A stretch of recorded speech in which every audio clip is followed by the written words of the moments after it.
ואלה תולדות יצחק בן אברהם, רש"י says, יעקב ועשו אמורים בפרשו. ויאהב יצחק את עשו, ורבקה אוהבת את יעקב. יצחק loves Esau. Rivka loves Yaakov. What is the machlokes between Yitzchak and Rivka? וישרוצצו הבונים בקרבו.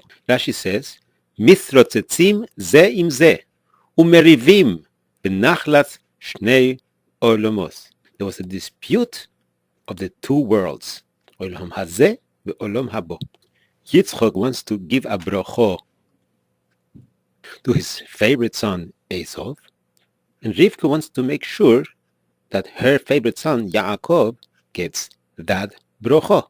We know Yitzchak was an Ola Tmima, Kodesh Kodoshim. Esau was a Rosho. By the Levaya from his grandfather, Abraham Ovinu, Yotzo letarbus ro'o.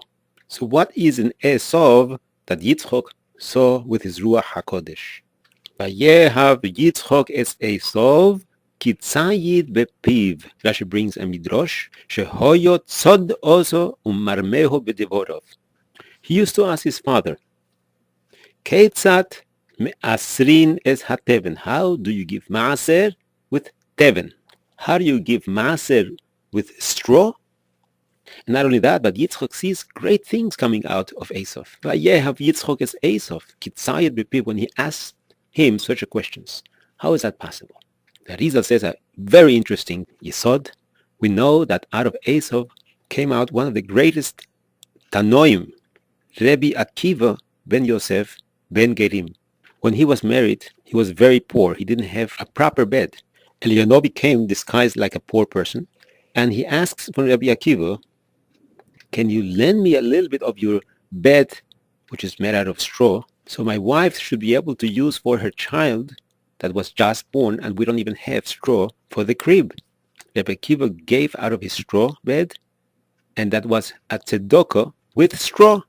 Yitzchak foresaw that Rabbi Akiva coming out of Esau, and when he asked, Keitzat me'asrin es hateven, how will I give tzedakah from straw? He saw Rabbi Akiva speaking in the mouth of Esau. Kitzayid bepiv, the neshama of Rabbi Akiva was metzuda, was attached to the words of Esau. Is Rabbi Akiva the one that Yitzchak really loved? The Kaamaarnã wants to say, Al pi derech hasod, the machlokes between Yaakov and Esau is the machlokes between Rashi and Rabenu Tam. There are two types of tefillin: Rashi's tefillin and Rabenu Tam's tefillin. Rashi has the parshas put into the batim kesidron kadesh v'hoye keviyacho shema v'hoyo im shamoa. The way it's written in the Torah: first parshas bo, afterwards parshas be'oschanon, afterwards parshas ekev. Rabenu Tam holds that those tefillin are not kosher. That's not the correct seder that we're supposed to make the tefillin. Parshas bo is right, kadesh v'hoye keviyacho, but the last two parshas have to be switched. First is v'hoyo im shamoa from parshas ekev, and afterwards parshas shema from Boaz Hanon. According to Rashi, Rabenu Tam's tefillin are posul, and vice versa. According to Rabenu Tam, Rashi's tefillin are not kosher. They found in the kever of Yecheskel Hanovi by the Shemus a pair of tefillin like Rashi. Rabenu Tam says you cannot bring proof to Rashi from Shemus. Maybe the reason why they found a tefillin in the kever of Yecheskel Hanovi like Rashi, because they were posul. In any event, the Shulchan Aruch says, and the Mekoros, the Tur and the Rosh, Ayere Shomayim Shviyotze Yedei Shnehem, and should put two sets of tefillin, one like Rashi and one like Rabenu Tam, Sofik Doraise, the Chumrah. If somebody only wears tefillin of Rashi, according to Rabenu Tam, he is considered a karkafto de lo monach tefillin, a person who never wore tefillin on his life. So therefore, a Yerushalayim should have two sets of tefillin. The Kaamarnã says very strongly that if somebody does not wear tefillin to Rabenu Tam, he is a karkafto de lo monach tefillin. The Misnagdim brought over this mamar to the Briskerov to hear what he has to say about this Kaamarnã, that you must wear tefillin to Rabenu Tam, and if you do not wear tefillin to Rabenu Tam, you consider a person that doesn't wear tefillin. And the Briskerov said, he is not the first one, the Kaamarnã, to say this. Rabenu Tam also held like that. But to avoid the problem of Bal Toisif, wearing two tefillin, the poskim say that a person should make a tenai. If Rashi's tefillin are right, Rabenu Tam are only retzuos be'alma. If Rabenu Tam is the ikar tefillin, Rashi are retzuos be'alma.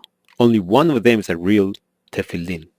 The Shittas HaZohar Chodosh, both tefillin are emes, not like the Balei Halocho, who holds that you have to make a tenai because one of them is not emes. And the truth is, in the Me'aseh B'chol HaMachanos brings down from Sar Sholem, that the Kabbalah was that one tefillin is min haTorah and one tefillin is a kemeya, which means one is to be yotze the mitzvahs haseh min haTorah, the shmona mitzvahs haseh, and the other one is for shmirah.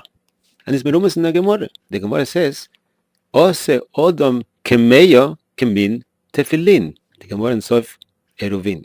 And with the time, it was forgotten which one was the tefillin and which one was the kameya. Similarly, we find Rabbi Yossi in Medrash holds that a person is supposed to have two mezuzos in each doorway, one on the right side, midin Torah, and one on the left side for shmirah, lishmor mezuzos besochai. Therefore, the Salmas Chaim says, if somebody has a sofek, which side is the right side to put on the mezuzah, so every place you're going to put the mezuzah, you're going to have a sofek deraisa. A person is allowed to put two mezuzahs, one on the right side and one on the left side. But he says the second one should be covered. So people should not ask why you have two mezuzahs in one doorway. Can a person take the tefillin of Rashi and switch them to Rabenu Tam?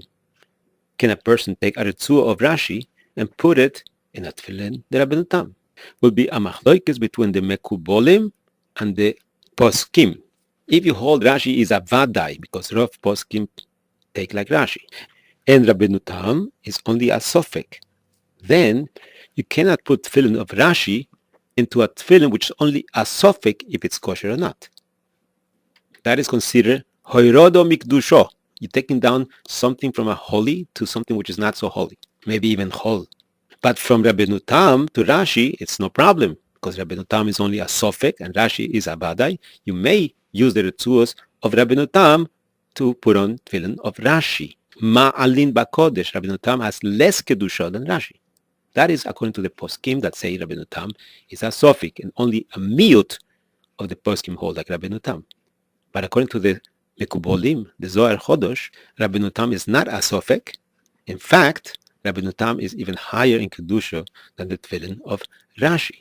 And according to them, you may not take the retzuah of Rabenu Tam, which is in a higher madrege, and put it on tefillin of Rashi, which is in a lower madrege. So what to do la'alocha?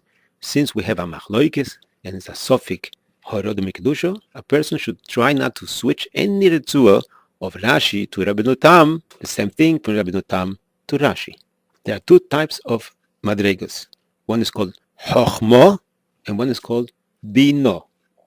Chochma is merumas on the yud from the Shem Havayo, the first letter of Hashem's name, a small letter. Bino is merumas on the hey from the Shem Havayo, which is much larger. Bino is bone, builds, dover mitoch dover. Once you know knowledge, you can build out of knowledge and come to different conclusions. That's called bino, from bone. So the Be'er Heitev in Shulchan Aruch brings down in Siman Lamed Dalet that since the Yud from Shem Havayo is smaller than the Hey from Shem Havayo, the tefillin of Rashi and Rabenu Tam have to have different sizes. Rashi's tefillin is going to be a large size because it's bino, a lesser madrege. That's the Hey from Shem Havayo. Rabenu Tam, which is in a higher madrege, that's the Yod from Shem Havayo, it should be smaller than the tefillin of Rashi. The Kaamarnã says that Esav held that the Ikar tefillin are Rashi, and Ya'akov ish Tom held that the Ikar tefillin are Rabenu Tom. By Yehov Yitzchak is Esav kitzayit bepiv. Yitzchak held, like the poskim, that the Ikar tefillin is Rashi, and Rabenu Tam is only a sofek. The Rivka or Hebe says Yaakov. Rivka held that the Ikar tefillin is Rabenu Tom, which is a higher madrege, like the Mekubolim said. Vayisrotzetzu habonim bekirbo. When she saw that there was a machlokes between Esav and Yaakov, she went to ask, who is correct? But telech lidrosh es Hashem. He went to the Beis Midrash of Shem, כי שם השם נקרא לך וירום ממך, that's the tefillin shalosh, and she was told that al pisod, Rashi's tefillin are higher in madrege than Rabenu Tam. It's a Kabbalah from the Rebbe Milublin that a person has to be makbid not to speak the vorim betelim in tefillin, and koshke not to have machshovas pshutos in tefillin. That's why we don't wear tefillin the whole day today. But in tefillin the Rabenu Tam, there's no pegam as much as in tefillin the Rashi. He says Rabenu Tam are so high in madrege, like the Zohar says, that even a machshova Zohar would not be pogem. And some people wear Rabenu Tam's tefillin more than Rashi throughout the day. There's another mehalach. There's a machlokes between Rashi and Rabenu Tam. If a koton before the bar mitzvah is mechuyev to do mitzvahs midirabonon, or is potter to do mitzvahs derabonon.